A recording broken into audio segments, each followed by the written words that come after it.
I'm starting to think my best friend's boyfriend is using his clumsiness as an excuse to hurt her, and I don't know how to tell her. I'm a 26-year-old woman, and one of my closest friends, Kay, also 26, has been dating a guy named Andrew, 25, for almost a year now. Up until a few months ago, I genuinely loved seeing them together.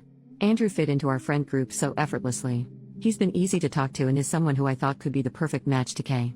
In the beginning, Andrew has always been known for being clumsy, occasionally spilling things on himself, tripping and sometimes just being an overall goof. We joked he was the poster child of a himbo.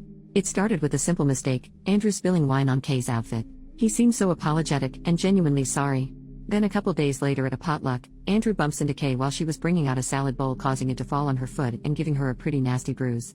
Again he was apologetic, but this time just rubbed me the wrong way. It seemed awkward the way he had bumped into her.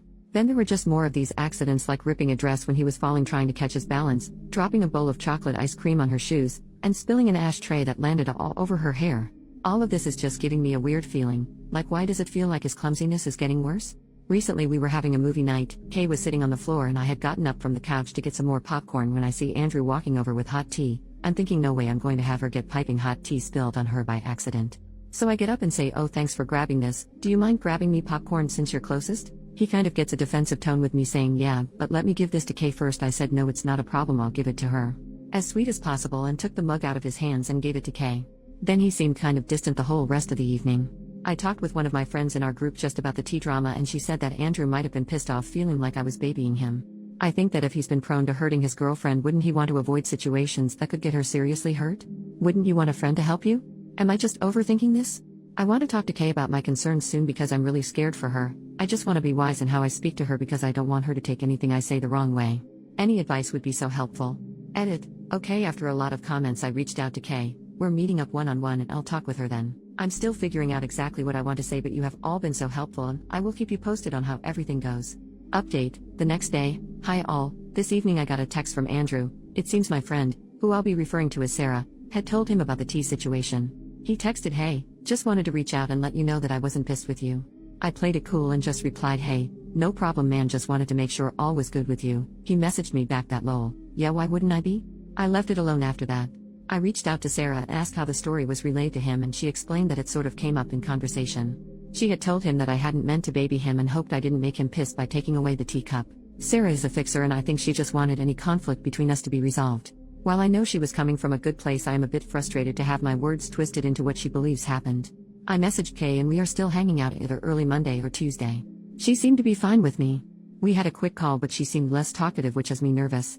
I really hope I didn't screw everything up. After a lot of comments, I've decided I'm going to be careful with my wording. A lot of you have pointed out Andrew could have a medical condition. While I'm a bit skeptical, I will keep this in mind. Hopefully my concerns can be addressed in a way that flows with our conversation. Thank you all for your feedback, even if some was harsh, and to all who have shared DV stories, I'm so sorry you had ever received any mistreatment. You deserve happiness and safety. I'll be posting an update as soon as we have our talk or anything changes. Edit. For clarification, he's only being clumsy with her. In fact, I'd say it's become more focused on her. Sorry, should have been more clear in my writing. Andrew's clumsiness, while apparent, was always self-inflicted, like a small spill or mostly tripping a bit over his feet. It's been only recently with his behavior it's become more pointed towards Kay. Like he's rarely been him being the injured or spilled on party, it's now been only Kay. Relevant comment, does he do it when she's particularly proud of or happy in an outfit? OP, the dress he ripped was one of her favorites, and she had to go home early because it ripped in the cleavage area and she was more so embarrassed. The ashtray being dumped on her hair was when she was wearing her hair natural, curly, when she mostly straightens it. But she'll have her hair natural randomly and nothing happens. Also, he totally ruined her white heels with the chocolate ice cream. OP realizes something a few comments later. That's something I've been thinking about, and writing it all down I just realized, all the accidents have to do with her looks. Spilling on her outfits, bumping into her when she's wearing a dress, chocolate ice cream on her shoes, those were white heels. I know that's just speculation. Someone else said it could be a Munchausen by proxy situation. Overall just solidifies that I just need to talk to her, which I am this week. Also, her reaction to these accidents is always quick to try to move on. She is somewhat introverted and doesn't like attention, so she's just quick to say she's fine and move on from it. She'll tell Andrew that she forgives him and just to be careful. Commenter, this seems sinister because it seems like he's trying to see what he can get away with. OP, that's what has been hard. I felt like I've been the only friend to notice. Like no one else seems to want to believe that Andrew's doing this on purpose because we've known him to be this clumsy guy. I mean, who wants to believe someone's doing this on purpose? Commenter, does this happen in front of others or also with just the two of them? From what I understand, he's always had these accidents in front of friends, not when it's the two of them. And whenever it happens, he gets really apologetic and he's never laughed about it. But it just feels so weird, like he's being so over the top, like he once said, "I would hate myself if I seriously hurt you." I don't know, that just came off so odd to me for his usual character, who is typically a silly guy. Update: 3 days later. Hi all, sorry for the delay, a lot has gone on. So I talked to Kay this morning. I started off the conversation normal, when Kay says, "Hey, why were you concerned about Andrew bringing me tea?" I just say I had noticed he'd been more clumsy lately and I wanted to avoid either of you of getting hurt. She was quiet for a bit, then asks me, "Do you think it's odd how he's been acting?" Considering all your advice, I respond with, "I care about you and want you to be safe. I don't want to hurt you or Andrew, but I feel like most of the accidents have come at your expense. I don't want it to get to a point where you have a worse injury." This is when Kay burst out crying like I have never seen. After composing herself enough to talk, she says she's been so suspicious of how these accidents have been centered around her and how validating it was to have someone feel the same way. It's been causing her a lot of anxiety, and she felt so relieved when I took the teacup away from him. She has tried to suggest to Andrew that he should go to a doctor, but he just says he's perfectly fine. Kay is not confrontational, so she just drops it. She said how recently Sarah, Andrew and her were all hanging out together. Sarah told Andrew I was so upset about how he was hesitant to hand me the teacup, a completely different story from what Sarah told me. I have been more open with my emotions in my post due to my anonymity, but in person I was very casual about the situation. I said something along the lines of, "Hey, did you think I upset Andrew by taking the tea when I asked him to get me popcorn? I hope I didn't come off rude." Then Kay told me something really disturbing, how during this conversation Andrew and Sarah started joking about Kay being a battered wife. How ridiculous the idea would be if Andrew was really abusing her, and some really dark jokes. This had Kay feeling like she was crazy to think that these accidents might be on purpose. Also, they had said some things about me that made her so upset she couldn't even tell me. Kay said she's felt trapped, living with him, and how he's intertwined in our group. She felt like she needed to wait to have proof he was faking it to make it worth a bunch of drama. I feel horrible that she's felt so alone in this. I was pretty blunt and just asked, "Do you still love him?" She responded, "I don't. I think I don't even like him anymore."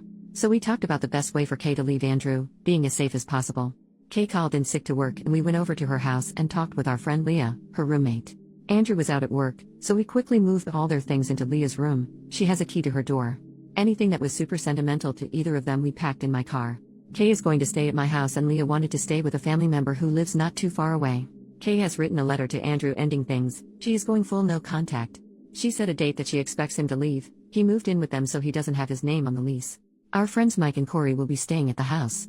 This is to ensure nothing will be damaged due to an accident, also to let Kay and Leah know when it's safe to come back. Thank you all so much for your advice. Tomorrow I plan to go on a little shopping spree with Kay, doing everything I can to alleviate her anxiety. So far we know Andrew has seen the note and is packing to leave. So far so good. If anything happens I'll be sure to update you all. Relevant comment: what the heck is up with Sarah? OP, this is what is so odd to me. I said Sarah was a fixer because she has always been the mom friend wanting everyone to be safe and happy. I've never noticed anything between them, just normal banter we all have with one another. I just don't know why she's going to bat for him so hard. We had a call where she was very mean, to put it mildly. She was very angry at me, like I was the one who caused all this, as well as some very personal attacks. I think Andrew is telling her something because this isn't who I knew her to be at all. Or maybe she has always been but has simply masked it? Commenter number 2. Did Kay ever tell you what Sarah said about you? OP, I told Kay vaguely about what Sarah said on the phone call and asked if it was similar and she confirmed. Being vague as possible, it has to do with my family's issues with addiction and situations happening due to that. I had told our friends in confidence, knowing she's used it to weaponize it against me, and has told Andrew has my skin crawl. Commenter, what was your other friends' reactions to Kay and Sarah? All of our friends, except Sarah, have been a huge help in Kay's healing during this time. It's been amazing to be a part of and witness. We've all since blocked her. Her comments towards Kay and me have not been tolerated by our group. Hopefully this is the wake-up call she needs. Final update. First off, Kay is safe. I want to thank everyone for their advice, it has been a huge help. For someone's comment, we got that detector that finds hidden cameras. Mike and Corey searched everywhere and found nothing. They also have searched for spyware on Kay's phone and laptop, also looked for tracking devices, and nothing was found. Locks have since been changed, and after a lot of consideration Kay and Leah have decided to not move due to financial reasons. But for their safety they've decided to have Mike live with them. He works remote so he doesn't have to leave for work and will be at the house most of the time, so Kay or Leah wouldn't be home alone. Corey got a Ring camera for Kay. Also, our friend group have code words and safety questions with Kay, which I really recommend anyone leaving a DV situation to do. So last week Sarah had dropped by one of our friends' house to leave a letter for Kay in her mailbox.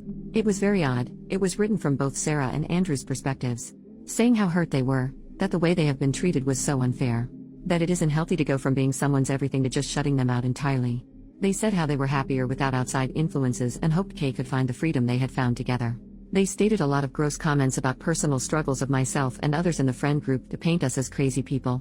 They ended it with how they just wanted to move on, that this was their goodbye and that they would welcome her back if she ever wanted to reach out to them but would respect her wishes to go no contact. We all don't know if this is their way of saying they're together or what. It's incredibly odd. Some of our friends think it's an invitation to an open relationship. Either way, we haven't heard from them since. Kay has opened up with her counselor and us about her stories with Andrew. She has come to believe his accidents were a tactic to control her appearance. Apparently he had a thing for a certain aesthetic and would want her to dress in that way. Behind the scenes he would remark how her looks wouldn't show off her figure and how it would be more flattering for her to wear certain aesthetic, because it would just look better. He would even make jokes about her outfits and overall style. When she would tell him to stop, he would get apologetic and say he was just trying to be funny. There are other factors as well, but those risked Kay's anonymity, but all revolved around her appearance. Kay is amazing. She has been so strong throughout this process. She said it feels like a heavy burden has been lifted. She is truly special and she deserves true peace and happiness. Our friend group has really gone above and beyond to support Kay, which is the least we can do. Thank you all for pushing me to say something. It validated what Kay and a lot of our friends were feeling. I will let you know if anything changes, but hopefully Sarah and Andrew will leave Kay alone.